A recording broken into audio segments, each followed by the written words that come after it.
Oh, Ms. Mellon. They understand the time constraints. Morning, counsel.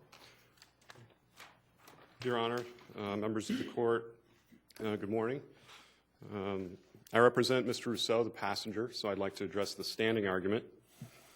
The GPS in this case transmitted latitude, longitude, speed, direction, date, and time to a police computer every 10 seconds for an entire month. And what this case raises is the question of whether or not this type of dragnet law enforcement measure is going to be subject to judicial oversight when a passenger is involved. Now, in terms of standing, I think that there are at least three different grounds that Mr. Rousseau has standing in this case.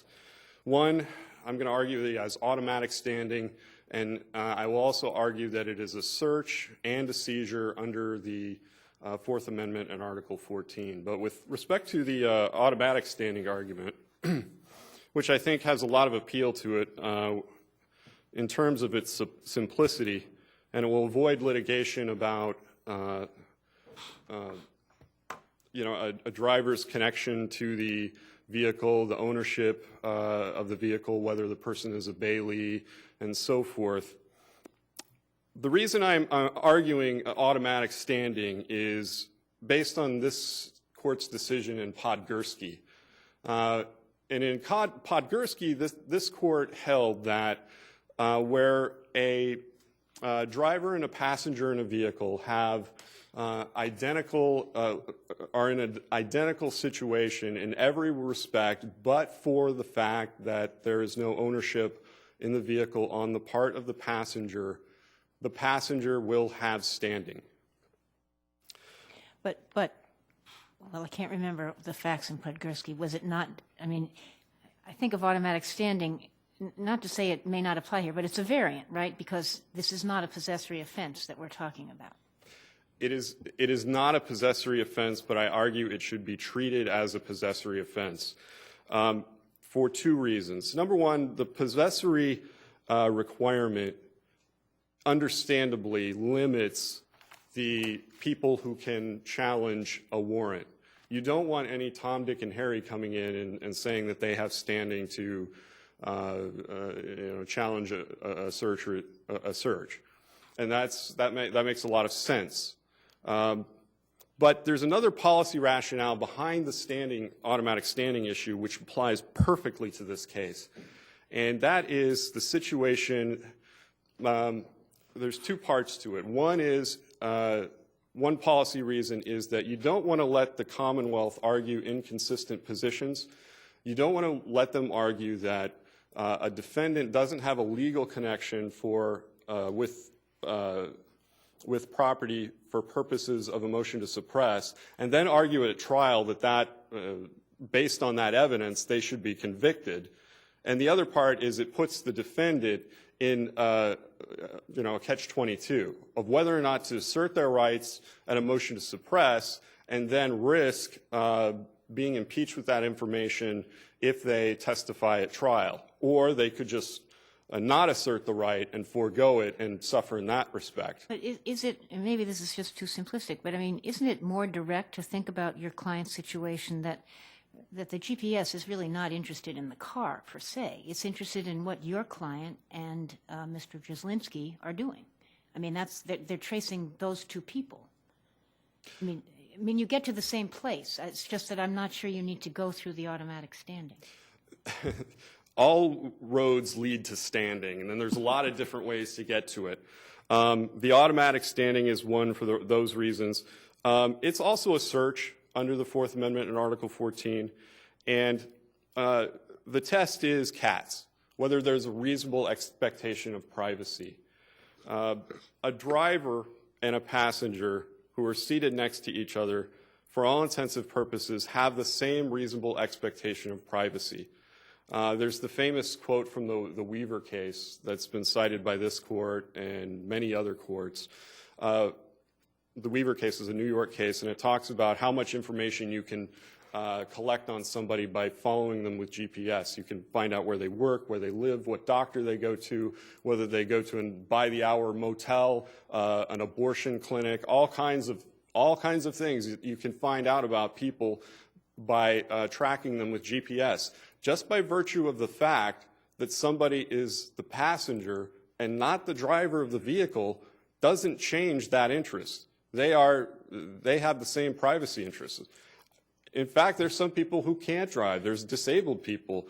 Are they not going to have any ability to fight warrants that are, or where there is no warrant, improper police procedures? So what if the GPS were attached just simply because the police had information that on a certain night at a certain place, the defendant in a car was going to pick up your client and drive and rob a bank?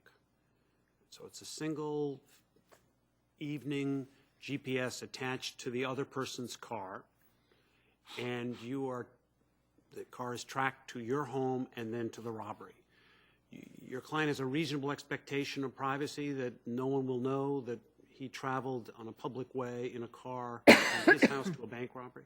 Let me get this straight. You're saying that there is a driver, they know he's going to rob a bank, and then there's a passenger who just your shows client's up? the passenger, is picked up and taken to the bank to help in the robbery. Okay, I think in that situation what you have to do is you have to look at each person individually. Katz says that the Fourth Amendment protects people, not places. You have to make a determination for each person, the driver and the passenger. So I'm just saying, assuming this is not a 30-day or a 28-day thing, but a single incident, a single trip, and your client happens to be a passenger in the car who assists in the bank robbery.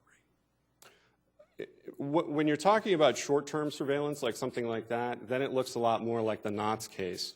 And in that case, from the early 1980s, the court basically took the position that that's okay because that merely augments the ability of police to follow someone. Whereas when does the reasonable expectation of privacy click in? When it's a couple of days of tracking, more than a day, more than one trip? Well, certainly going from the concurring justices in the Jones case, that involved 30 days of surveillance. For those judges, that was enough, and that was enough. And we have a month in this case, so I would say that clearly qualifies. Well, your time is up. Thank you. Thank you, Your Honors.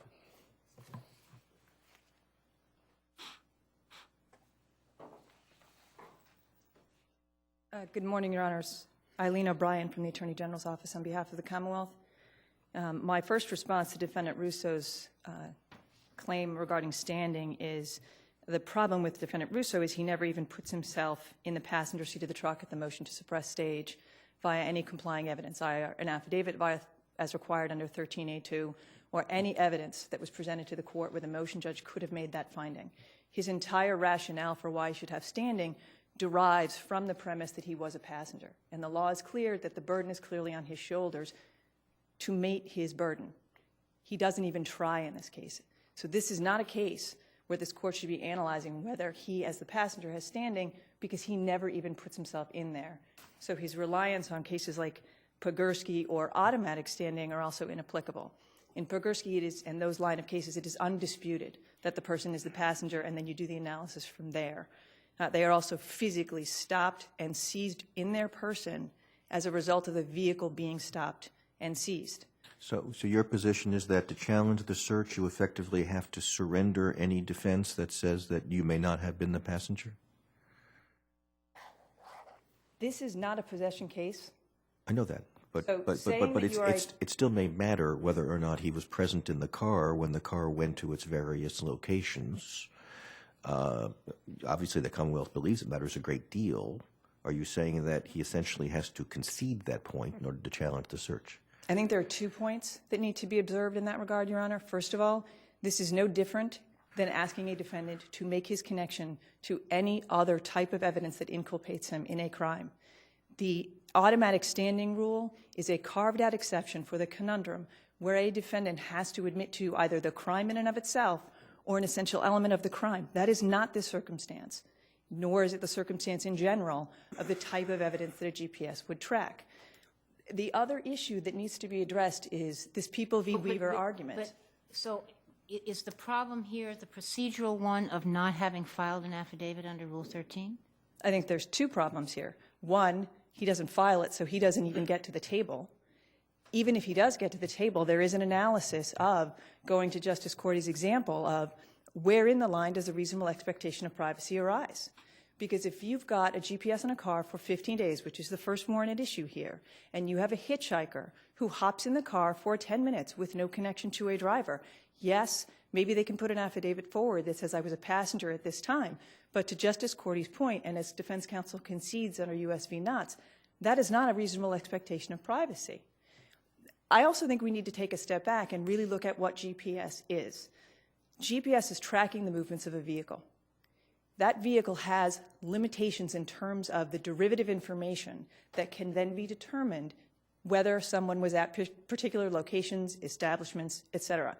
That vehicle is going to, you make a presumption under the Jones and the Conley cases that the owner or the exclusive driver is controlling the movements of that vehicle. A mere passenger does not control the movements of the vehicle, the velocity, the direction, or any access that the driver may give to anyone else. But there are times in which you allege that he was the driver. Correct. What we So- alleged at trial does not satisfy a defendant's burden at a motion to suppress. Well, when you had the affidavit in support of the warrant, was the purpose to track this defendant's movements as well as the driver's movements? The purpose was to get further evidence of the criminal Both. activities as to both defendants. Right. And so we went, So it was an intended monitoring of this defendant.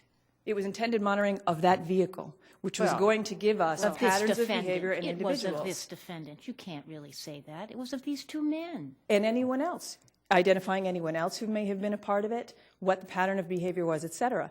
The way that happens is you get this information, and then there's an incredible amount of work and old-fashioned police work that goes into determining what establishments, residences, businesses, et cetera, are in the area, surveillance The whole tape, and focus of eyewitness this testimony. was the participation or believed participation by two people alone, in a pattern of arsons and break-ins for a period of time that that supported your being able to get this GPS that you hoped would provide you with information about these two people, not about a random other person who might borrow a car. You weren't interested in anybody else.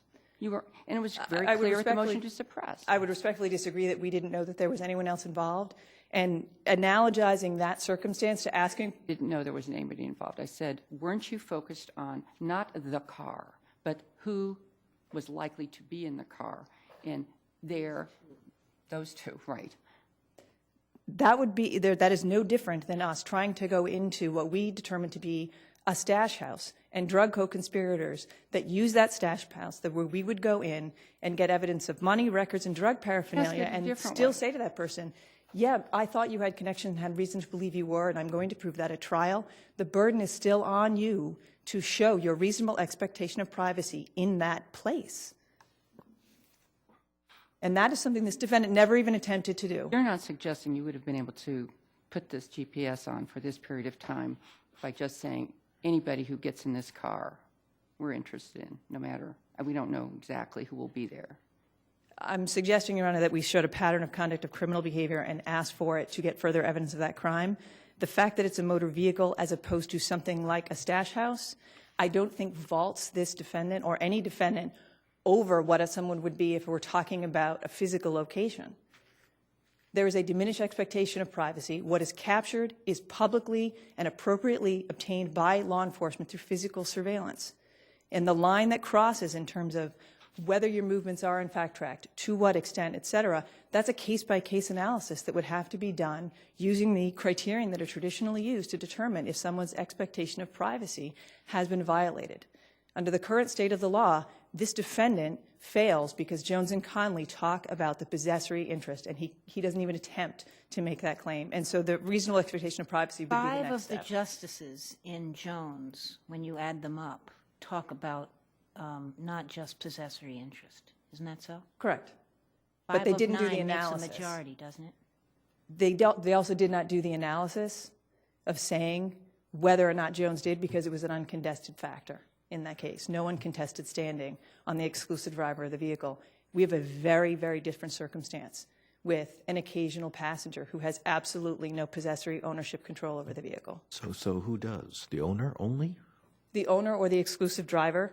There may, in fact, be times when a passenger could Exclusive meet driver. that standing. So you're in a family and there could be 4 or 5 people using the car. Who has standing to challenge it? Correct. It would be potentially some of those people, and that would be a fact-by-fact basis, looking at the traditional factors. So before we even reach the issue of whether there's probable cause, but looking at the warrant, we have to figure out how often somebody drove that particular car to see if they have standing? I would say so, yes, and it's no different than any other analysis of reasonable expectation of privacy in any other type of situation. Counsel, your time is up. Thank you. Thank you, Your Honors.